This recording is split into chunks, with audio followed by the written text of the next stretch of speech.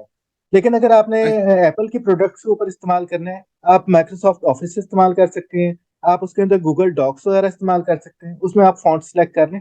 Apple کی products کے اندر بھی ہوں گی لیکن میں اسے اتنا فیملیئر نہیں ہوں. اس کے اندر آپ نسخ فونٹ کو انسٹال کر لیں، اس کے اندر لازمی ہوں گے. آپ کو میں اچھا نیکسٹ اس کو دیکھ کے بتا دوں گا اپنے آئی فون سے. ٹھیک ٹھیک. ہے ٹھیک ہے اچھا جی، شکریہ. ببرک صاحب آپ کا سوال. سر مہروز ہوں. جی مہروز. پوچھنا ہے نا، جیسے آپ فرما رہے تھے نا کہ ابھی کہ ہمارے جملے اور الفاظ ایسے ہوں جو قوم ملک سلطنت کے لیے قابل قبول. میرے ساتھ ایک بہت بڑا ایشو یہ آتا ہے تحریر میں کہ سب سے پہلے تو ٹاپک سلیکٹ کرنے میں یا عنوان جو میں لینا چاہ رہا ہوں وہ، اور پھر اس کے اندر جو مندرجات ہوں گے یعنی جو جملے میں استعمال کروں گا یا ضمنی جو میرے عنوانات ہوں گے، میں پہلے ہی یہ خوفزدہ ہوتا ہوں کہ یہ جو ہے نا یہ فلاں قبول نہیں کرے گا، یہ فلاں قبول نہیں کرے گا، اس سے یہ پرابلم ہوگا، اس سے یہ پرابلم ہوگا. میں ریئلائز کرتا ہوں کہ شاید یہ سائیکولوجیکل پرابلم ہے، لیکن میں چاہوں گا کہ آپ اس پہ رہنمائی کریں کہ اس سے کیسے نکلا جا سکتا ہے.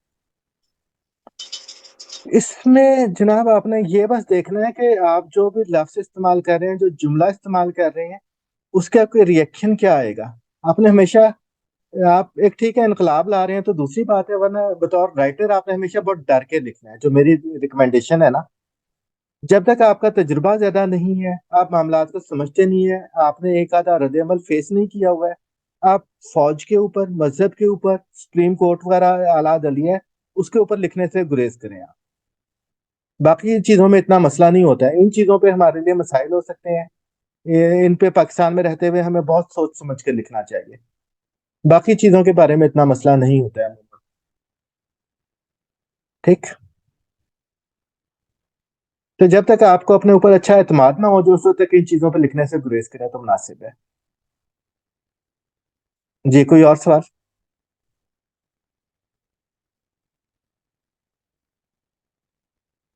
میرے خیال ہے سب بہت زیادہ متاثر ہو گئے ہیں، کسی کے پاس کوئی سوال نہیں ہے. چلے اب ہم اپنا 23 اگست والے مضمون پہ آتے ہیں. پھر اسکرین شیئرنگ پہ ہم جا رہے ہیں.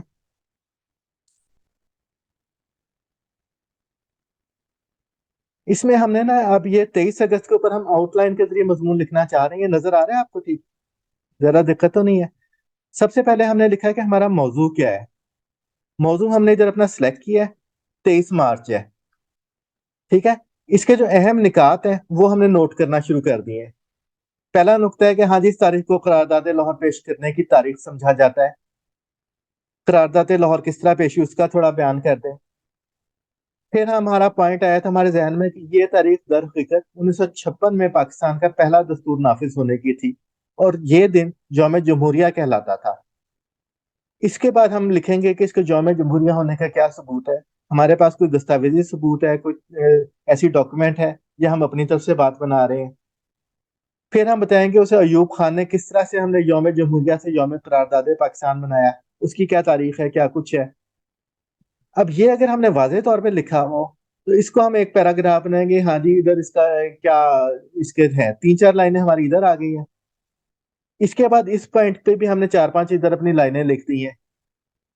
اس پوائنٹ کے اوپر بھی ہماری کوئی 4-5 لائنیں آ گئی ہیں. سے ہم نے ہر ایک کے آگے نا کوئی 200 الفاظ ادھر ہم ایڈ کرتے گئے ہیں ہر نقطے کے نیچے اپنے.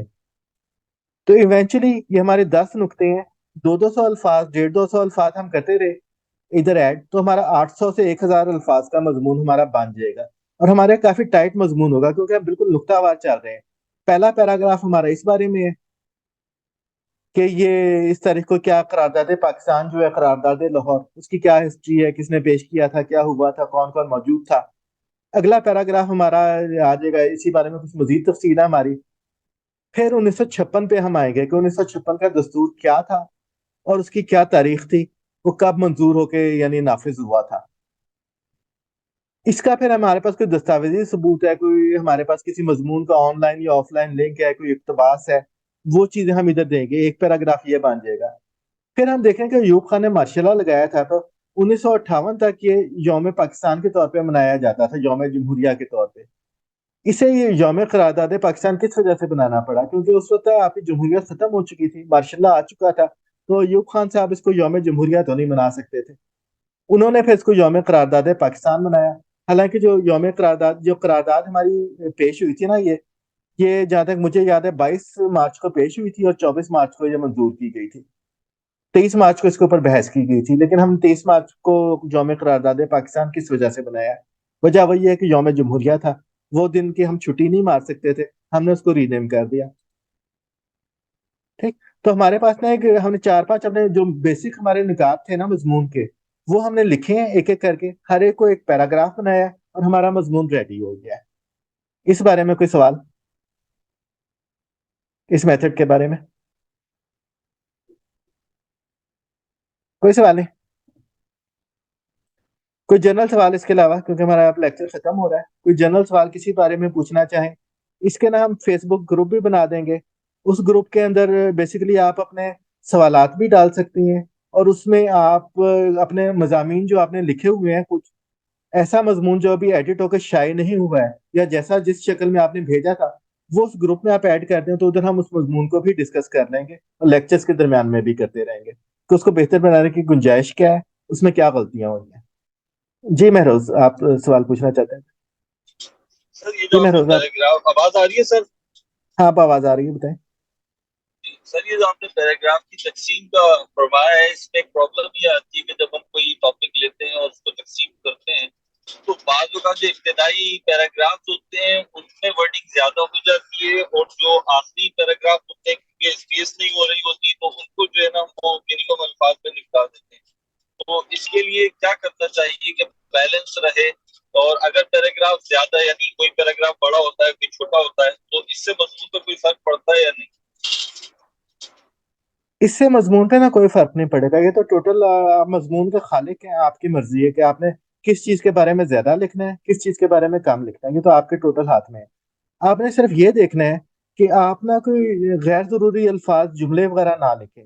آگے ہمارا کوئی 6واں لیکچر ہوگا اس موضوع کے بارے میں، جس میں ہم پیراگراف کو دیکھیں گے، جملہ چھوٹا کیسے لکھا جائے، فالتو الفاظ سے کیسے بچا جائے، وہ ہم اس میں دیکھیں گے، تفصیل سے دیکھیں گے۔ لیکن جنرلی پیراگراف کا چھوٹا بڑا ہونا اتنا میٹر نہیں کرتا ہے، آپ نے صرف یہ دیکھنا ہے کہ آپ کو کوئی پیراگراف اگر 200-250 الفاظ سے زیادہ کا ہو رہا ہے نا، تو آپ پڑھنے والے کو مشکل میں ڈال رہے ہیں، اس کو بریک کرنے کے بارے میں آپ کو ضرور سوچنا چاہیے کہ اس کو بریک دیں، تاکہ پڑھنے والے کے سامنے ایک ویژول بریک آئے اور وہ پھر اس کو وہ ٹھیک کر سکے۔ ٹھیک، جی بیگ صاحب۔ کاکر صاحب، یہ جو آپ بتا رہے ہیں یہ تو 23 مارچ 1940 کو نہیں ہوئی تھی قرارداد؟ قرارداد ہماری یہ 23 مارچ، جو 22 مارچ کو پیش کی گئی تھی اور 24 میں اجلاس ختم ہوا تھا ہمارا، یہ تو اس وقت یہ منظور کی گئی تھی۔ اس میں مضمون بھی میرا اس کے بارے میں ہے، میرا خیال ہے، وہ میں آپ کو اس کا لنک یہ بھیج دوں گا۔ جی، یہ 1940 کو نہیں ہوئی قرارداد پاکستان جو تھی 40؟ قرارداد لاہور وہ کہلاتی تھی اس وقت، ٹھیک ہے، 1940 میں ہوئی تھی، یہ مارچ 1940 میں، اسی دن کی یعنی۔ لیکن جو ہمارا دستور 1956 کا جو پہلا دستور تھا، وہ 23 مارچ 1956 کو وہ نافذ العمل ہوا تھا۔ تو اس لحاظ سے یعنی اس دن ہم نا، اس وقت تک 1956 تک ہم لوگ بیسیکلی ڈومینین آف پاکستان تھے، یعنی اسٹل ہم ٹیکنیکلی طور پہ ہمارا سربراہ ہے نا، وہ برطانیہ کا بادشاہ یا ملکہ تھے۔ تو جو پراپر ہمیں آزادی ملی تھی وہ 1956 میں یہ دستور نافذ ہونے کے بعد ملی تھی، تو اس لیے اس دن کو یوم جمہوریہ کہا جاتا ہے۔ جی سمیہ صاحبہ۔ اچھا، مجھے یہ پوچھنا تھا، آپ نے شروع میں جو بتایا تھا کہ آپ کسی رشتہ دار کے، پھوپھی خالہ کے بارے میں لکھتے ہیں اور نام بدل کے، اور یہ تو وہ اسی بارے میں پوچھنا چاہتی ہوں کہ اگر ہم واقعی کسی کے بارے میں لکھنا چاہتے ہیں، یعنی ضروری نہیں کہ نیگیٹو ہی ہو، کوئی اچھی بات جیسے، تو اس میں ہمیں ریئل ٹائم نیمز ڈال دینے چاہیے، یا وہ مناسب نہیں لگتا، ہمیں چینج ہی کرنی چاہیے نام؟ اس میں 2-3 مسئلے ہیں۔ کئی رشتہ دار ایسے ہوتے ہیں کہ آپ کا دل کرتا ہے کہ آپ ان کے بارے میں لکھیں نام لے کے، ٹھیک ہے، جیسے وہ آپ کے ذاتی معاملات ہیں تو آپ بہتر فیصلہ کر سکتے ہیں اس میں۔ لیکن جنرلی اگر آپ نے ان لوگوں کو فیس کرنا ہے، ان کے بارے میں آپ نے کوئی پازیٹیو بات لکھنی ہے، وہ بہت خوش ہوں گے، ہاں جی میرے بارے میں جی انہوں نے اتنی تعریف کی ہے۔ آپ نے کوئی منفی بات لکھی ان کے بارے میں، تو پھر جو آپ کے گھر میں فساد پڑے گا وہ آپ کو فیس کرنا ہوگا، ٹھیک ہے۔ آپ نے ان کا نام چینج کر دیا، نام تبدیل کر کے بھی اگر وہ پہچانے گئے ہیں تو آپ کے رشتہ دار وہ کوئی نہ کوئی ان کو بتا دے گا یہ نام بدل کے لکھا آپ کے بارے میں ہی ہے۔ تو جو خاندانی پولیٹکس ہیں وہ کس طرح فیس کرنی ہے، کس طرح نہیں کرنی، اس کا فیصلہ آپ خود بہتر کر سکتی ہیں۔ جی السلام علیکم. اچھا وعلیکم السلام. اتفاق کی بات ہے کہ یہ جو اگزامپل آپ نے ابھی جس موضوع کی دی، تو میں نے کچھ چند سال پہلے پراپر مضمون تو نہیں لیکن فیس بک پہ میں نے کمنٹ کی شکل میں اس کے اوپر کچھ لکھا تھا. تو اگر آپ اجازت دیں تو میں وہ شیئر کر کے آپ اس کا ایک انالیسس کر کے دے سکتے ہیں کہ کیا وہ کس حد تک معیاری ہے یا نہیں ہے یا کوئی ایسی چیز. چلیں وہ دیکھ لیتے ہیں، پہلے دیکھ لیتے ہیں، اگر کوئی کسی اور کا سوال نہیں ہے کوئی فردر تو پھر ہم اس کو دیکھ لیتے ہیں. کوئی اور سوال ابھی؟ اچھا دوسرا میرا سوال یہی تھا کہ یہ جو ابھی بات ہو رہی تھی کہ اچھا اس کا جو لینتھ ہے اس کی مضمون کی، تو اس میں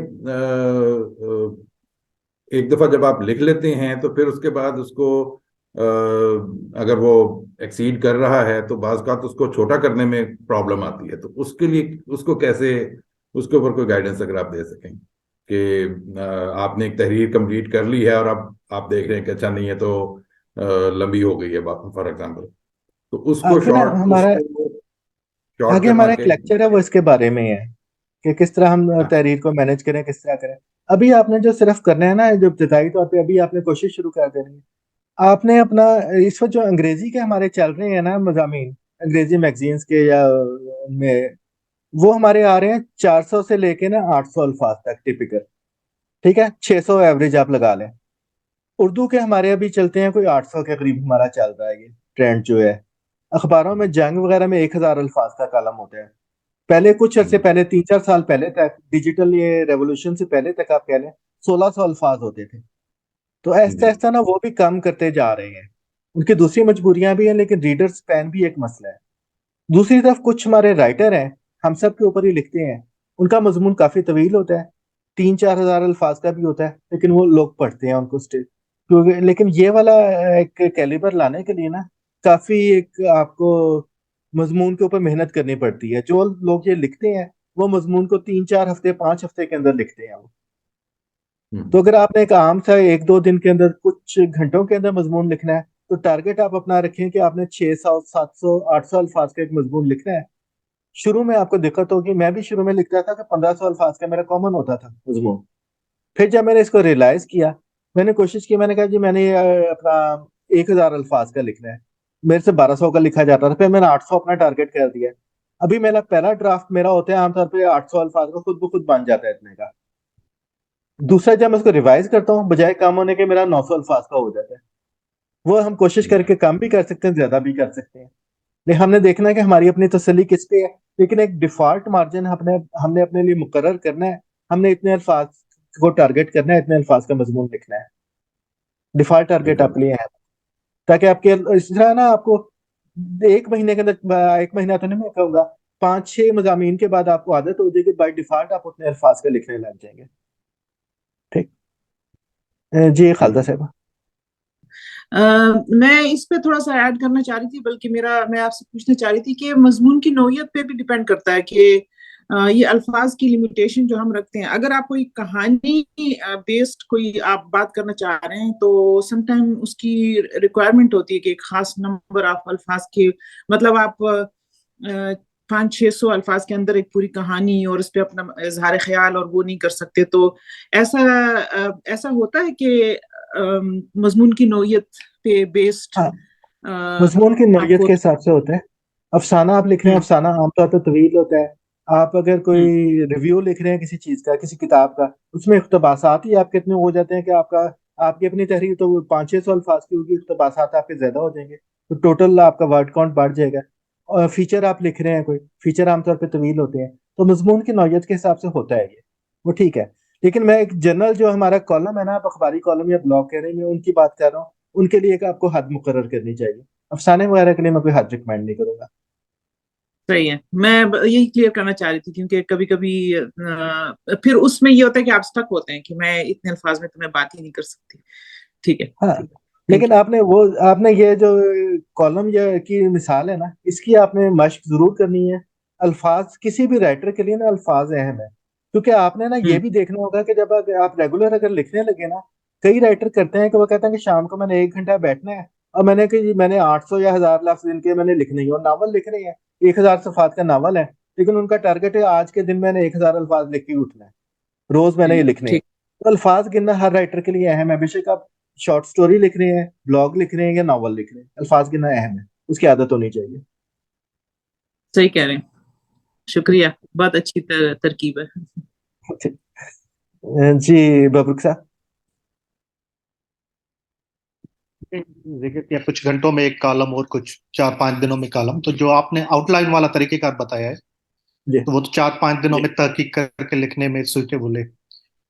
ایک ہوتا ہے کہ آپ روانی میں لکھ جاتے ہیں کچھ گھنٹوں میں, اس کے بعد آپ نیٹ پہ جا کے اس کے فیکٹس فگرز وغیرہ دیکھتے ہیں, تو آپ سمجھتے ہیں اس سے کوئی کالم پہ رائٹنگ پہ کوئی فرق پڑتا ہے؟ جو پہلا ڈرافٹ ہوتا ہے نا, پہلا ڈرافٹ میں آپ نے کچھ جو ذہن میں آ رہا ہے آپ نے کاغذ کے اوپر لکھتے جانا ہے, یعنی میں تو کمپیوٹر پہ لکھتا ہوں, جو ذہن میں آ رہا ہے آپ نے لکھتے جانا ہے. آپ نے اپنے خیالات کی روانی ہے نا اس کو نہیں توڑنا ہے, جو ذہن میں آ رہا ہے وہ لکھیں.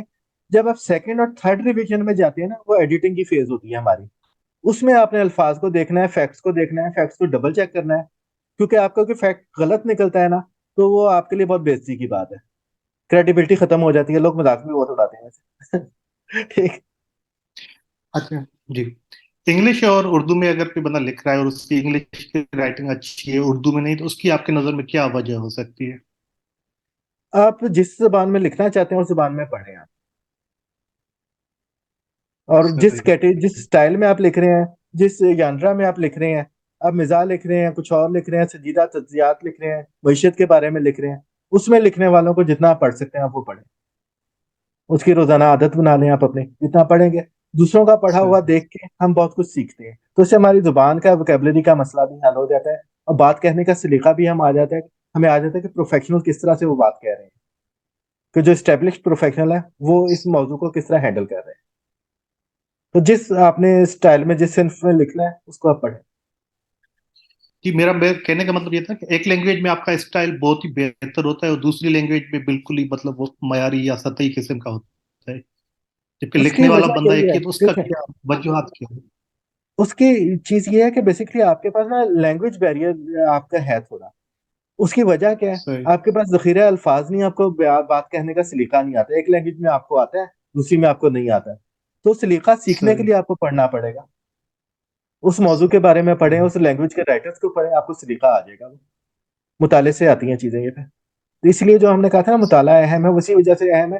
ہمیں ایک تو ہمارا نیچرل جو چیز ہے وہ تو ہمارے پاس ہے, ہم یہ دیکھتے ہیں کہ جو اس چیز کے استاد ہیں, جو مانے ہوئے لوگ ہیں, ماہرین ہیں, وہ کس طرح لکھ رہے ہیں, ان سے پھر ہم چیزیں پک کرتے ہیں. ہمارے ایک دوست ہیں, ان کو نا انگلش میں لکھنے میں بہت پرابلم تھی, کہ ان کی اور جو جاب کی نوعیت ایسی تھی تو ان کو انگلش میں رپورٹ لکھنی پڑتی تھی. تو ان کو میں نے سمپل یہی کہا تھا, میں نے کہا کہ آپ اس موضوع پہ جو لوگ لکھ رہے ہیں ان کو پڑھتے رہیں. اس موضوع کے آپ کے نا کچھ 100 مخصوص جملے ہوں گے, سارے مضامین کے تو وہی 100 مخصوص جملے اور ہوتے ہیں, ان کو وہ استعمال کرتے ہیں. آپ کہہ لیں 100 کا میں نے ایک رینڈم فگر آپ کو دیے, کہہ لیں تو انہیں آپ 100 انگلش کے جملوں کو دیکھ لیں گے تو آپ اپنے مضمون کو کم از کم کوئی 60-70% اچھا لکھ سکیں گے, اور وہ ایک اسٹیبلشڈ ایک آپ رائٹر آپ کہہ لیں. میرے خیال میں جب ہم انگلش میں پڑھتے ہیں تو کالم وغیرہ اس طرح کی نیوز وغیرہ زیادہ پڑھتے ہیں, جبکہ اردو میں ہم پھر کہانیاں ناول وغیرہ بھی پڑھتے ہیں. تو جب ہم کالم کے اسٹائل میں لکھنا شروع کر دیتے ہیں تو وہ طریقہ ہمارے ذہن میں جو ہوتا ہے وہ کالم کے معیار پہ نہیں ہوتا شاید. آپ نے بس بنیادی چیز وہی دیکھنی ہے کہ جس آپ نے ژانرا میں لکھنا ہے, جس صنف میں آپ نے لکھنا ہے, اس کے بارے میں آپ پڑھیں. آپ کالم لکھ رہے ہیں, کہانیوں والے کالم لکھ رہے ہیں, جاوید چودھری کو پڑھیں. آپ اگر تھوڑا تنزیہ لکھ رہے ہیں, حنیف کو پڑھیں. آپ اس طرح جو بھی آپ کا یعنی مزاج کا رائٹر ہے نا, اس کو جتنا آپ پڑھ سکتے ہیں پڑھیں. ایک سے زیادہ رائٹر پڑھیں گے اتنا اچھا ہے. مجھے مزاح لکھنا پسند ہے, میرے پاس اردو اور انگلش کے بےتحاشا میں نے اس کے پڑھے ہوئے ہیں, اس کا مجھے فائدہ بھی ہوا ہے. جو میرے آج سے 10 سال پہلے کے مضامین تھے, وہ آج کے میں ان کو دیکھتا ہوں, کہتے ہیں بہت کمزور ہیں وہ. اب میرا مطالعہ زیادہ ہو گیا, تو مجھے وہ بات کہنے کا ڈھنگ تھوڑا بہتر آ گیا. تو جس میں بھی آپ نے اسٹائل میں لکھنا ہے اس کو آپ پڑھیں. جی بیگ صاحب. بہت شکریہ. اچھا کاکر صاحب, یہ جو ان پیج ہے میرا خیال ہے اب اس کو بھول جانا چاہیے اور ورڈ میں ہی بس فوکس کرنا چاہیے اردو لکھنے کے لیے, کیا یہ بات درست ہے؟ میرا خیال ہے یہ بات درست ہے. جو ان پیج کا نیا ورژن ہے نا ہمارا ورژن 3 جو ہے وہ یونیکوڈ کو نا بائی ڈیفالٹ سپورٹ کرتا ہے. تو ادھر سے ڈائریکٹ آپ کاپی پیسٹ کر سکتے ہیں, فیس بک پہ بھی کر سکتے ہیں, ورڈ کے اندر بھی کر سکتے ہیں, کہیں بھی کر سکتے ہیں. پرانے ورژن میں آپ یہ نہیں کر سکتے تھے, لیکن اس کو استعمال کرنے کی میرا خیال ہے کوئی ضرورت نہیں ہے. میں تو نہیں کرتا ہوں. ایم ایس ورڈ میں کریں گے یا دوسری اپلیکیشنز ہیں وہ ہم دیکھیں گے ابھی اگلے کچھ لیکچرز میں, دوسرے تیسرے لیکچر میں آ جائیں گے اپلیکیشنز ہمارے پاس کچھ جو ہم استعمال کر سکتے ہیں. ٹھیک, کوئی اور سوال؟ چلیں سوال ختم ہو گئے, تب اپنا مضمون دکھائیں آپ جو آپ کہہ رہے تھے. یہ آپ نے چیٹ میں ڈالا ہوا ہے. شکیل صاحب کا مضمون یوم پاکستان سب کو مبارک ہو. یہ ہماری ایڈیٹنگ اپلیکیشن ہے جناب ہم سب کی. اس میں میں نے آپ کا مضمون ڈالا ہے. سب سے پہلے کچھ اس نے آٹو کریکشنز کر دی ہیں. آٹو کریکشنز ہم دیکھتے ہیں کیا کی ہیں اس نے.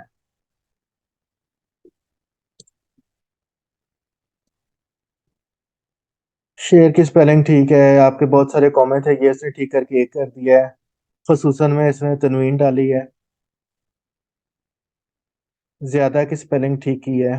کامے آپ ایک سے زیادہ کامے ڈالتے ہیں, ایک کاما کافی ہوتا ہے تو اس کی ضرورت نہیں ہے. یہ چیزیں اس نے ٹھیک کی ہے. اچھا جناب,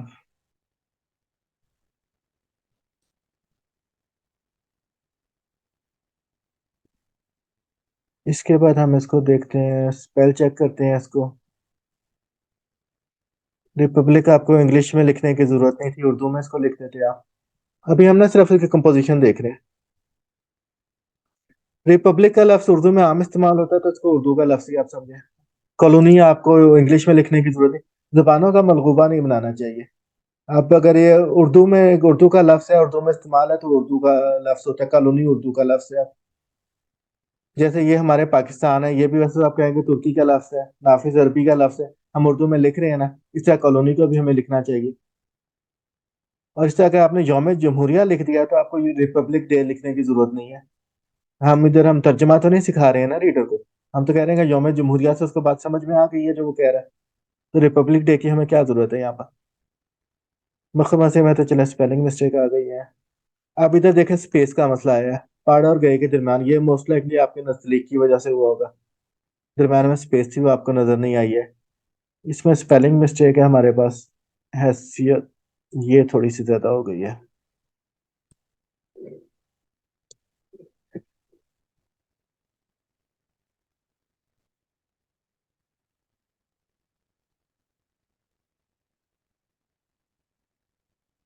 چلیں اب ہمارا نا یعنی اسپیلنگ کے حساب سے اس کو کوئی غلطی اس کے اندر نظر نہیں آ رہی ہے. اب ہم مضمون کے کانٹینٹ کو دیکھنا شروع کرتے ہیں. یوم پاکستان صاحب کو مبارک ہو.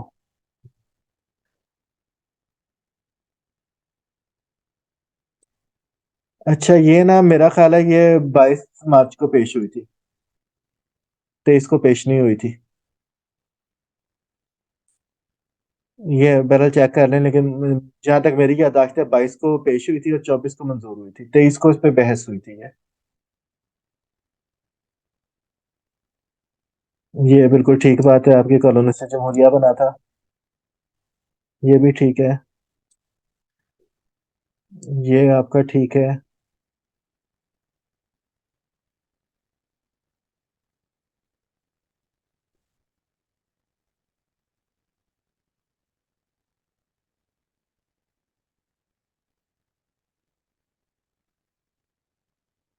یہ میرا خیال ہے شاید یہ فیکچولی ٹھیک نہیں ہے, کہ ہماری جو جمہوری حکومتیں 1956 کے بعد انہوں نے تو پرواہی نہیں کی کہ دن اہم ہے یا نہیں. دستور کو تو ہم اہمیت ابھی تک نہیں دیتے, ابھی بھی ہمارے لیے 14 اگست زیادہ اہم دن ہے. اور ابھی تک یہ ہمارا 23 مارچ ہے نا, یہ ہمارا وہ یوم جمہوریہ واپس نہیں بنا ہے ابھی تک. تو یہ پیراگراف تھوڑا سا دیکھنا پڑے گا کہ فیکچولی یہ ٹھیک ہے کہ نہیں ہے. ٹھیک ہے, اب آپ نے یہ بیسک پوائنٹ آپ نے ادھر لکھ لی ہیں. اس کو اس کے ٹوٹل اس میں الفاظ ہیں ہمارے پاس 260 الفاظ ہیں, 259. تو اس کو اگر ہم کرتے ہیں نا کہ نکات آپ کے ٹھیک ہے, ان کو تھوڑا مزید ایکسپینڈ کرتے ہیں تو آپ کا تھوڑا ایک تقریباً 600-800 الفاظ کا مضمون بن جاتا ہے ریزنیبل.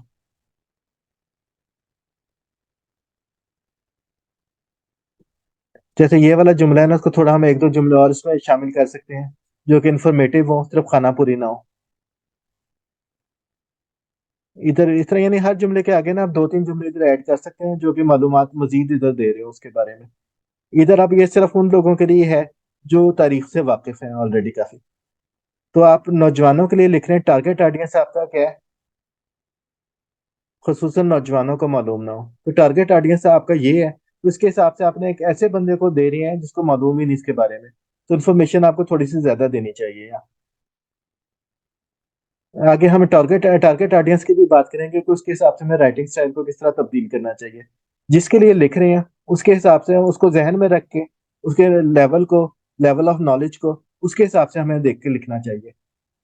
آپ ایک ماہرین کے لیے مضمون لکھ رہے ہیں، تاریخ دانوں کے لیے لکھ رہے ہیں، اس کا سٹائل اور ہوگا. آپ بالکل ایک ایسے بندے کے لیے لکھ رہے ہیں جس کو پتہ ہی نہیں ہے، اس کو آپ شروع ABC سے شروع کریں گے اس کو. ٹھیک ہے، یہ ایک سرسری سا یعنی تبصرہ ہے اس مضمون کے اوپر آپ نے. ٹھیک، کوئی سوال جواب فردر؟ جی محسن صاحب آپ کا ہے.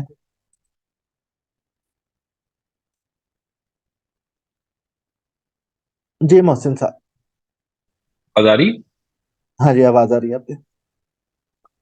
سر میرا کامنٹ اسی حوالے سے تھا، یہ جو ایڈیٹنگ کے حوالے سے، اور آپ نے جو بات کی کہ ملٹیپل ڈرافٹس میں ہم لکھتے ہیں، ایک ڈرافٹ ہوتا ہے اور اس کے بعد دوسرا اور تیسرا.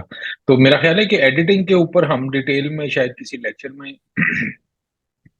یا ریویژن ڈرافٹ کے اوپر ہم کسی اور لیکچر میں شاید ڈیٹیل میں بات کریں گے. ہاں آگے جا کر آئے گا یہ کہ طوالت سے کیسے بچیں، مختصر الفاظ میں بات کیسے بیان کریں، پیراگرافنگ کیسے ہوگی، وہ ساری چیزیں آگے جا کے آئیں گی. ویسے دوسرا ایک، اگر آپ پروفیشنلی آپ کو کہیں لکھنا پڑتا ہے، وہ بہت زیادہ یعنی پبلکلی پبلش نہیں ہوتا، تو اس میں جو ایک دوسرے کے کام کو پلیجرائز کر لیتے ہیں کولیگز میں، اس کا کیا کوئی طریقہ کار ہو سکتا ہے کہ کیسے ہم اس سے اپنے آپ کو بچا سکیں؟ اور آپ نہیں اس بچا سکتے نا، پاکستان میں آپ نہیں بچا سکتے، باہر آپ بچا سکتے ہیں. ادھر تو ہوتا ہے کہ ہمیں بھی فیس کرنا پڑتا ہے.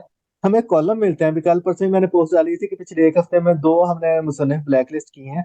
نیشنل جو آپ کے قومی روزنامے ہیں ان کے اندر چھپے ہوئے کالم لوگوں نے ہمیں اپنا مضمون کہہ کے بھیجے ہوئے ہیں. ایک صاحب نے تو حد کر دی تھی، انہوں نے کیا کہ ایک ٹرکش خاتون تھی کالم نگار، انہوں نے ایک کسی واشنگٹن پوسٹ میں شاید مضمون لکھا تھا ایک جو ادھر ترک انقلاب کے بارے میں تھا اور 9/11 کے بارے میں تھا. انہوں نے وہ مضمون، لڑکا تھا کوئی 20 سال کا، اس نے اپنے نام سے بھیج دیا. وہ دنیا نے ترجمہ کر کے چھاپا تھا، اس نے اس خاتون کے نام سے، وہ یعنی خاتون کی جگہ اپنا نام ڈال کے اس ترجمے کو اٹھایا ہمیں بھیج دیا کہ جب میں اس وقت ترکی میں ادھر اپنے تھا اور اس وقت ایسے ایسے ہوا. اس وقت تو بندہ پیدا بھی نہیں ہوا تھا جس کا وہ اپنی عینی شہادت دے رہا ہے. تو آپ نہیں بچا سکتے. ادھر جب آپ کے PhD کے آپ کے تھیسس آپ کے چوری ہو رہے ہیں، مقالے چوری ہو رہے ہیں، تو مضمون کی تو کوئی حیثیت نہیں. بلکہ میرے ساتھ ہوا 2 مرتبہ میرا مضمون چوری ہوا، یعنی اس طرح چوری ہوا کہ چوری کرنے والوں نے الٹا میرے اوپر الزام لگا دیا کہ جی عدنان صاحب نے میرا مضمون چرایا ہے، شیم ہو رہی ہے. تو آپ نہیں بچ سکتے. ٹھیک ہے جی. چلے جی خالدہ صاحبہ. جی آپ بات کر رہے تھے اور میں اس بات پہ سوچ رہی تھی، جس طرح آپ ایک مضمون کو ابھی دیکھ رہے ہیں، تو ہم یہ ویسے آؤٹ آف انٹرسٹ جب بھی میں ہم سب پہ بھجواتی ہوں تو میرے ذہن میں یہ سوال ہوتا ہے کہ آپ کے پاس ہزاروں کی تعداد میں یہ مضمون آتے ہیں، اور آپ اکثر جب میں نے بھجوایا ہوتا ہے تو اگلے دن مجھے پتہ چل جاتا ہے کہ چھپ گیا ہے. تو کتنے لوگ اس کو پھر ریڈ کرتے ہیں؟ یہ تو بہت زیادہ کام ہوتا ہوگا کہ اس میں آپ ایڈیٹنگ یہ بھی نا کریں. دن کے تقریباً ہمارے 50 سے 60 مضمون شائع ہوتے ہیں. اس میں جو ہم نے ہوں یہ اپنا ایک ٹول آپ کو دکھایا تھا ابھی، ہوں یہ ٹول ہمارا جو سیویئر ہے، یہ میں نے خود ڈیولپ کیا ہوا ہے ہم سب کے لیے. یہ آن لائن بھی اویلیبل ہو جائے گا ابھی تھوڑے عرصے میں.